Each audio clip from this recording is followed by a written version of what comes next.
लालची सोने की व्यापारी। वो वैकुंठपुरम का गांव था। उसी गांव में राम जी नामक एक सोने का व्यापारी था। वहीं आसपास के सारे गांव में उसका बहुत अच्छा नाम था। वो बहुत ही गुणवत्ता और ईमानदारी से उसका व्यापार चलाता था। राम जी के दुकान जो भी आते थे वो उसकी बहुत आदर सत्कार करता था। वो उसके दुकान आए मेहमानों को जूस, कूलिंग वाटर, चाय ऐसे सब लाकर उन्हें देता था। राम जी का एक बेटा था और उसका नाम श्याम जी है। श्याम जी भी उसके पिता राम जी के साथ हर रोज दुकान जाता था। लेकिन श्याम जी हर चीज में लालची ज्यादा होता था। उसके पिता का ग्राहकों का ऐसे आदर सत्कार करना उसे बिल्कुल अच्छा नहीं लगता था। एक दिन जेवर खरीदने एक परिवार उनके दुकान आता है। अरे अरे आइए, नमस्कार। नमस्कार जी, बोलिए आज क्या देखना चाहोगे?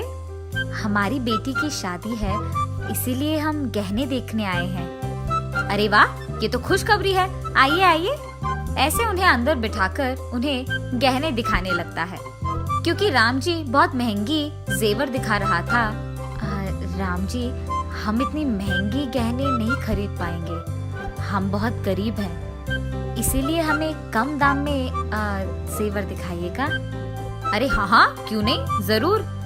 उनकी बातें सुनकर राम जी अपने बारे में बिना सोचे उनके लिए गहने कम दाम में देता है।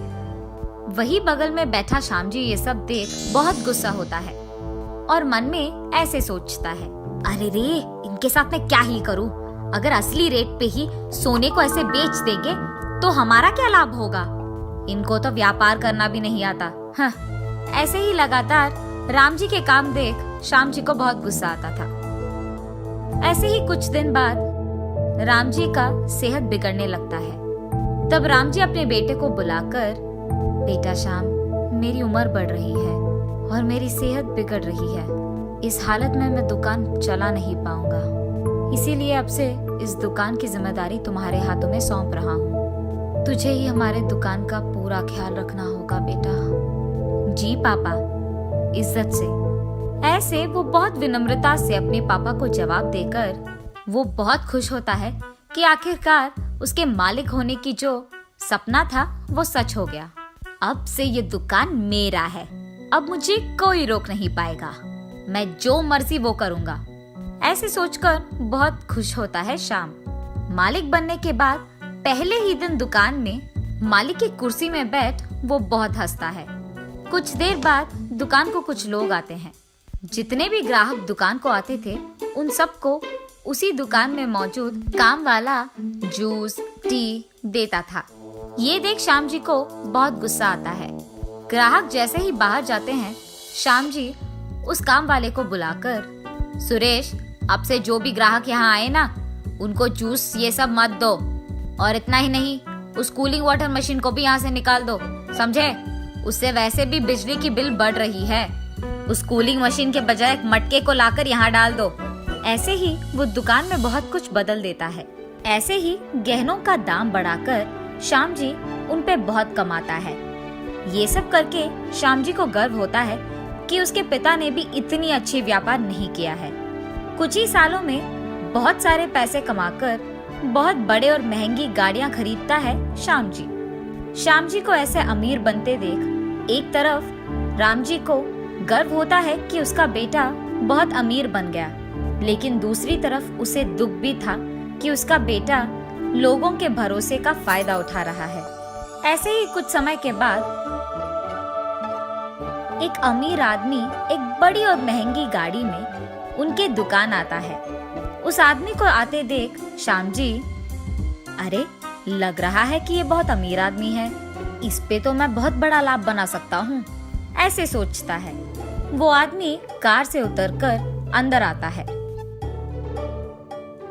अरे सर, आइए आइए, स्वागत है आपका। बोलिए क्या देखेंगे आप? नमस्कार श्याम जी, मेरा नाम कुमार है। बहुत ही जल्द मेरी शादी होने वाली है, मुझे महंगी गहने दिखाइए। कुमार की बातें सुन श्याम जी में लालच आता है। उसके दुकान में मौजूद गहनों का दाम बढ़ाकर कुमार को दिखाता है। अरे वाह, ये तो बहुत सुंदर है।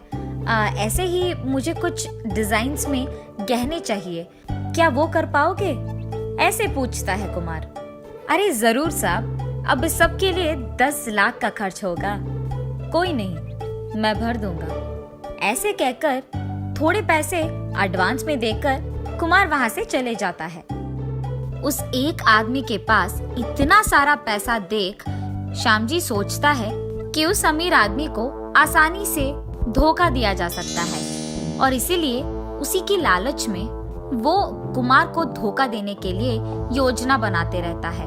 वो ये फैसला करता है कि इससे पहले कि कुमार उससे सारे गहने ले ले, वो उनमें से कुछ गहनों को नकली गहनों से बदल देगा और कुमार के आने से पहले ही उसके सोच के अनुसार ही वो उनमें से कुछ गहनों को नकली वालों से बदल देता है।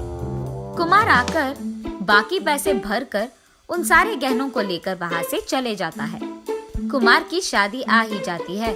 उस दिन उसके लाए हुए गहने सारे लोग पहनते हैं और क्योंकि कुमार के पिताजी का एक दोस्त सोने का व्यापारी था, कुमार के कई बहनों में से एक बहन के गहनों को देख उस आदमी को समझ आता है कि वो नकली हैं। वो कुमार के बहन के पास जाकर ऐसे पूछता है, बेटी तुम लोग तो बहुत अमीर हो, ऐसे नकली जेवर और गहने पहनने की क्या जरूरत है? ये सुनकर वही मौजूद कुमार चौंक जाता है। क्या नकली जेवर? अरे नहीं अंकल, ये तो मैंने राम जी के दुकान में बनवाए हैं। और वो आदमी कुमार से ये कहता है, नहीं बेटा, मैं भी तो गहनों का व्यापारी हूँ, मुझे नकली और असली में फर्क दिखाई देता है। ये साफ साफ नकली है, तुमको धोखा दिया गया है। लेकिन राम जी तो बहुत अच्छे इंसान हैं, हम जैसे गहनों के व्यापारी के लिए तो वो बहुत प्रेरणा देते हैं, कहीं कोई गलती हुआ होगा। चलो हम उसके दुकान जाकर पूछते हैं। सभी मिलकर राम जी के दुकान जाते हैं। श्याम जी, ये क्या है? आपने मुझे नकली जेवर दिए हैं, ये असली ही नहीं है। अरे ये क्या मजाक सूझ रहा है आपको? मैंने तो आपको असली गहने ही दिए थे, आपने कहीं और बदल कर मेरे पास आकर पूछ रहे हो। अरे मुझे ऐसे करने की क्या जरूरत है श्याम जी? मैं आप पर पुलिस कंप्लेंट दूंगा। क्या आप डरा रहे हो क्या? कुमार के साथ आया बुजुर्ग, बेटा मैं भी गहनों का व्यापारी हूँ और तुम्हारे पापा का बहुत अच्छा दोस्त भी। तुम अपने पिता को बुलाओ, मैं बात करूँगा, ऐसे कहता है। तब श्याम जी उसके दुकान में मौजूद काम वाले को उसके घर बेचकर राम जी को बुलवाता है। राम जी जब ये सब सुनता है तो ऐसे कहता है, अरे आप डरिए मत, मैंने तो इस दुकान में सीसीटीवी कैमरा लगवाया है, उसमें देखेंगे तो गलती किसकी है ये पता चल जाएगा। लेकिन किसी को ये बात नहीं पता था कि राम जी दुकान में सीसीटीवी लगवाया है, यहाँ तक कि श्याम जी को भी नहीं। राम जी उसके फोन में पूरा फुटेज देखते रहता है और दूसरी तरफ श्याम जी डर के मारे कांपने लगता है।